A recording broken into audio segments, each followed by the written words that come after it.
You know, in the city of Kinshasa in Congo, there are millions of kids, of children, 4 years of age to 12, that are abandoned, no government help. They are on the streets. They're begging for money and anything to survive. And when you see them, sometimes people there just walk by and pay no attention. That is so sad. But you know, in the Gospel of Luke 22:19, it reads, Jesus, Yehoshua, took bread and gave thanks to the Heavenly Father. Then he broke the bread into pieces and shared it with his disciples, saying, This is my body, which is given for you. Here's the word of the Lord. Nous avons notre concession. Nous allons mettre dans un premier temps des hangars afin de permettre à ces enfants d'avoir une place où ils vont commencer à poser leur tête. Ces enfants méritent le repas du matin, ces enfants de midi et du soir. Ces enfants méritent une éducation quand même. Ces enfants méritent leur droit d'apprendre à lire et écrire. Ici, nous sommes précisément dans le marché des Bibois. Ils sont apparemment au nombre de 9.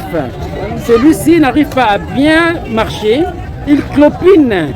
Il a une pluie, je ne sais pas, il y a une brûlure quelque part. Comment on a un ami? Comment on a un ami?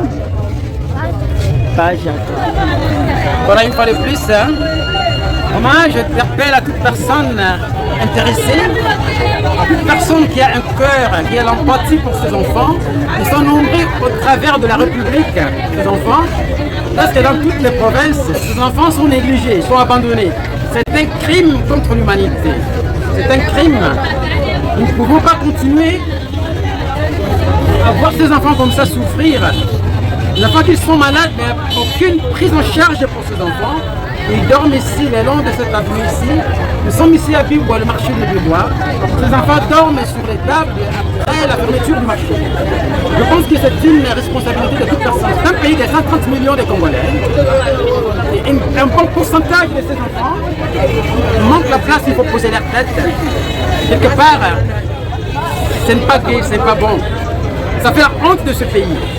Nous interpellons le révérend pasteur, le prophète, les évangélistes, vous êtes nombreux, il y a beaucoup d'églises. Mais ces enfants, c'est notre responsabilité. Jésus-Christ a dit de prêcher la parole un peu partout. Ces enfants méritent la parole. Non seulement la parole, mais Jésus-Christ avait multiplié le pain. C'est-à-dire, il avait donné le pain à ses enfants.